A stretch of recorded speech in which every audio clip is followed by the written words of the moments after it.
What are the milestones? Why are they important? How do you identify those milestones? We're going to talk about red flags because even though most of your children are 12 months and over, there still can be red flags that you want to be mindful of and you want to intervene on. And then we're going to talk about some strategies, the importance of the developmental milestones. First of all, I want you to think of developmental milestones as a roadmap to the things that your child should be doing at each stage. I'm going to get into detail about those developmental stages as we move through the presentation. I'm going to let you see what your child should be doing at those stages, even beyond 12 months. But it's important to know so that you know when your child is not hitting a milestone. And why is that important? Why do you need to know when you're not hitting a milestone? Because the longer you wait and you see signs of a developmental delay, the harder it's going to be for your child to catch up. I don't know if you've ever heard the term or you heard about the law way back, I think it was in the 80s, early 90s, when they were saying we need to close the gap. We need no child left behind, close the education gap. A lot of that had to do with so many children not receiving educational supports and services to be successful. And so the gap between what children knew and what they were supposed to know kept getting wider and wider. Well, you can close the gap. The earlier you get that intervention, the sooner you can close that gap. So it's important because it's timed. The longer you wait, the bigger the problem. The sooner you get the help, the more targeted help, because if you know the milestones, you know exactly where your child's not meeting, and then you know what to work on.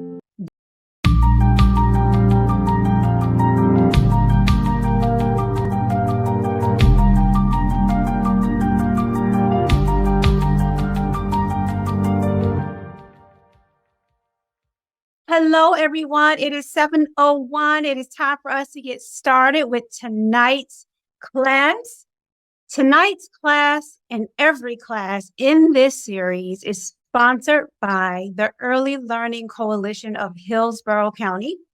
And my name is Dr. Rolanda Fabien, and I am the founder and CEO of Bright IDEA. And Bright IDEA is partnering with the ELCHC to bring this wonderful programming to you. And tonight we're talking about how you as parents can master your child's developmental milestones.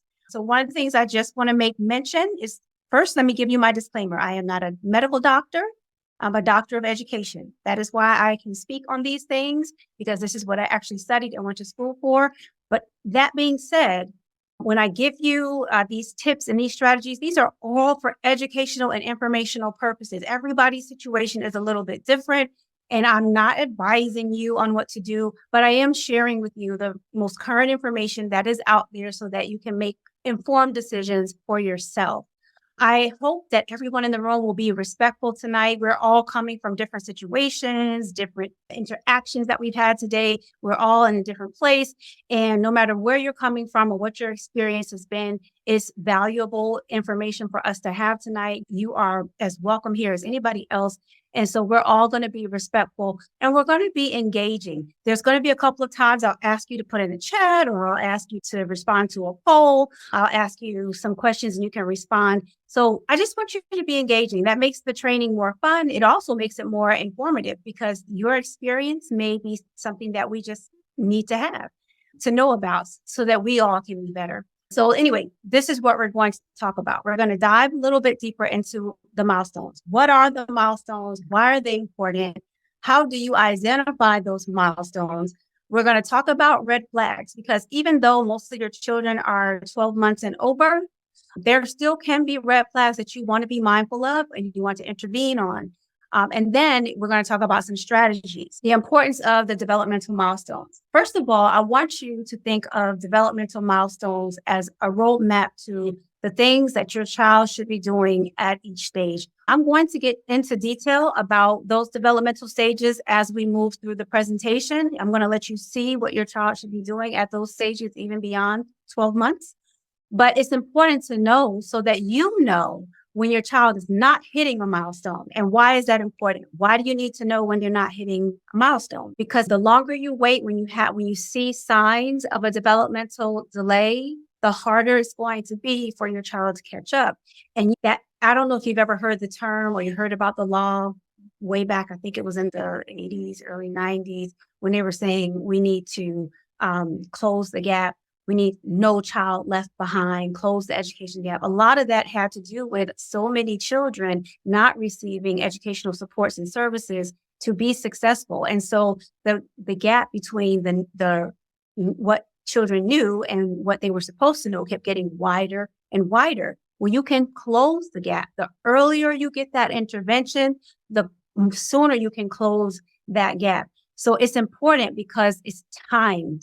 The longer you wait, the bigger the problem. The sooner you get the help, the more targeted help, because if you know the milestones, you know exactly where your child's not meeting, and then you know what to work on. Then you can close the gap and you can get your child at pace. So the end of that story about my own child was we got her help. She was months old when we started working with her language skills. And working with her with those language skills helped her to catch up to where she was supposed to be developmentally. And now you would not ever know she had a developmental delay when it comes to things like speech and expressive communication, receptive communication, and writing, because we got so much intervention at the onset. So that's why it's important for you to know the developmental milestones, right? I put a statistic down here because I'm always, looking at the numbers, and it doesn't surprise me, but it is something to hear it if you're not in this realm, it's this special education realm. But globally, we're talking about children all across the world. About 15% of them have developmental disabilities. And that comes from OSEP, or the Office of Special Education Programs. So it's not that it's uncommon, it happens, but the sooner you get the intervention, the better, okay? All right, so let's go on to the next one. So what are developmental milestones? Why do we call them developmental milestones? Developmental milestones are targets. They're targets that your child should be hitting very naturally as they grow and develop. There are certain skills that they pick up as they mature, as they grow. And it just so happens that it's like this for most children, not all, but most, right? Some children develop a little faster, some a little bit later, but that's okay. As long as they're within that realm of that time frame for those particular skills. And the areas that we have, there's 5 areas, and I like to do this by using your body. So if you'll do this with me, you'll be able to identify all of the areas by using parts of your body. And I teach this to children too when I'm working with them, because the mind-body connection is a great way to help children learn. But anyway, there's actually 5 areas or 5 domains that we look at when we're talking about those developmental milestones, right? The first one is cognitive, and cognitive deals with the way we think, the way we learn. It's how we process information, right? So I always touch the head, cognitive. The next one I want to talk to you about is language. Language, go to your mouth. So from your head to your mouth, we talk about language. Language is a two-way street. It's what we receive through receptive education, and it's what we give through expressive communication, right? It's the way we interact with the world around us through our words, right? So one of those areas we start with is cognition, how we think, how we process information. Language, how we interact with the world around us through our words. The next one, I want you to touch your heart. Your heart, that's the social and that's the emotional heartbeat, social, emotional. So how we connect, and behavioral may be here too, because how we connect socially and emotionally often presents itself through our actions. So how we behave. So it's social, emotional, which includes behavioral, okay? So we're cognitive, language, social, emotional, and then the last one is physical. Physical, everything that you see about me. So I usually just take the hands and wrap them around myself. Cognitive, language, social, emotional, and physical type. Physical. Okay, so that's one way that you can remember those 5 areas, those 5 domains that we look at when we're talking about the developmental milestones. Okay, and some examples of, I'll tell you what, I won't get into the examples here because I'm going to take you to a website that's going to give you so much information. It's actually presented, that website is with the CDC, but I wanted to share this with you. So at the bottom of the screen is another quote, another statistic that I thought would be interesting for you to have. Over 80% of a child's brain is developed within the first 3 years of their lives. So your child, those of you who have children who are 1 or 3, their brain is still developing. Their brains are like mush. They're firing off and they're picking up all kinds of cues from everything that they taste, touch, feel. And we're going to talk about sensory development. That sensory input that they're getting, their minds are firing off, building pathways, learning about the world around them. And 80% of their brain is developed by the time that they're 3. You might remember from last time when we talked about language development, how many words that by the time they are 3, they have thousands words, right? Thousands of words. By that time, they're putting together simple sentences, sometimes very complicated sentences, depending on how much your child's a talker. And so that language development is part of what's happening cognitively, and they're responding socially and emotionally to the world that's around them, right? Okay, so let's move on. Let me share that resource with you because it is an amazing resource. The CDC. The CDC is a great place to find information about child development. One tool that I found so interesting was the CDC Milestone Tracker. Y'all, they have actually created an app that you can load on your phone and you can put your child's information in, just their age, so that you can pull up anytime what it is that your child should be doing at that age. I'm going to walk you through what you're going to see if you actually go to that link. All right now, you should be seeing my webpage for the CDC. So one of the things I do like about the CDC is the information it's research, it's information that you can trust. So let me go through some of the things here. So if you have a child, right, and you're wondering, what should my child be doing at 12 months old? Just go to the year tab and look what they did. They broke it down by domain. They gave you videos.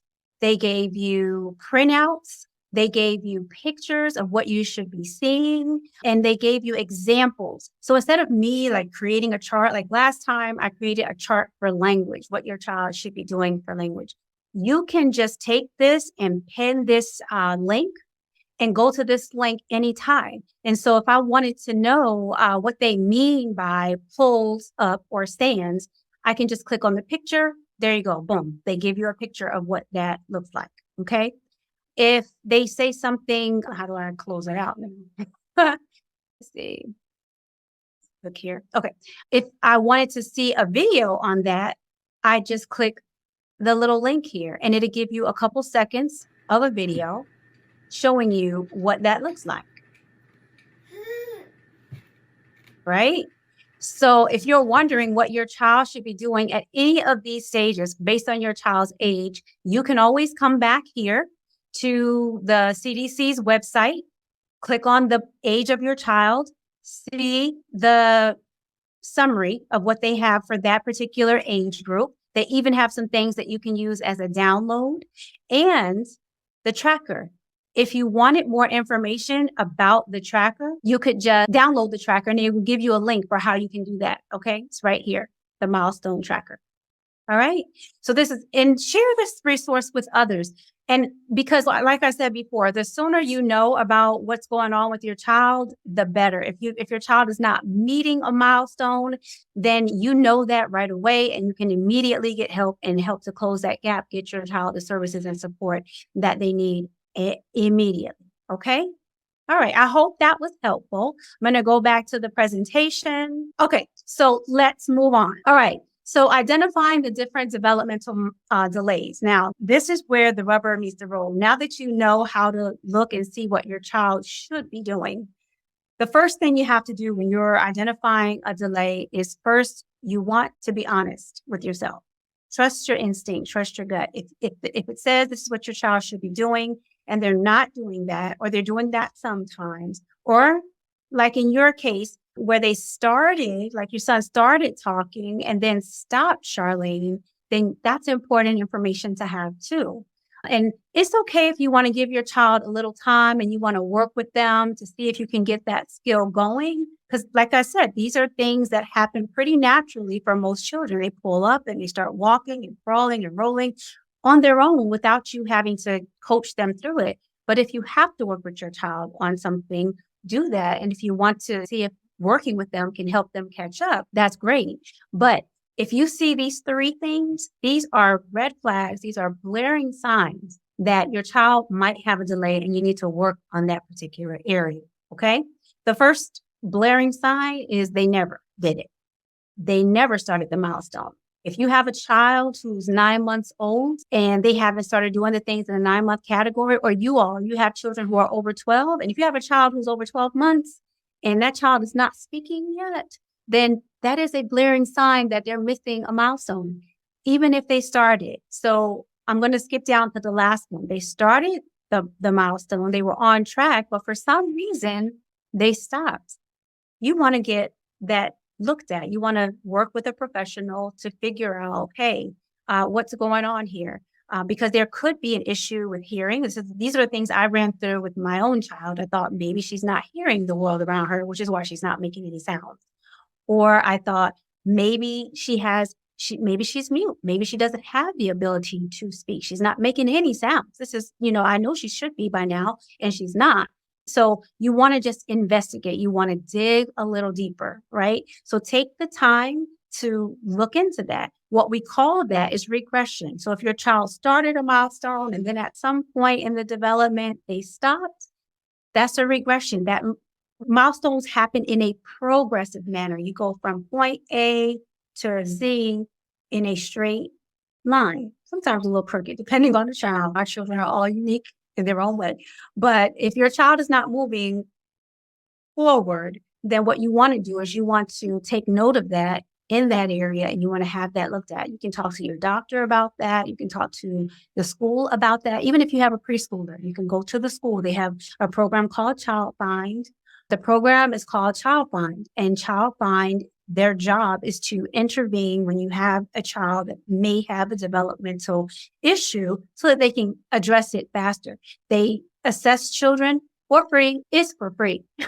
These services are available to you at no cost to you. So if you go to the school or you go to the doctor and you have an issue with these, sometimes the services are covered by insurance. If they're not, and if the school finds that there's an issue, they will provide the services for free. The services I got from my own child, they were free. I didn't have to pay for her to get the speech and language intervention at that young age and to get the services. They were teaching her and they were teaching me how to help her. So I skipped over the middle one, but the sometimes with help. Let me address that. So if you have a child who's meeting a milestone, but not consistently, right? Sometimes they do it, sometimes they don't. And when they do it, they may need a lot of help to get it done. I usually see this when it comes to like motor skills, right? Children are walking, but sometimes if their motor skills are not developing where they should be, you'll see that they will wobble a lot, or they'll trip a lot, they'll fall a lot.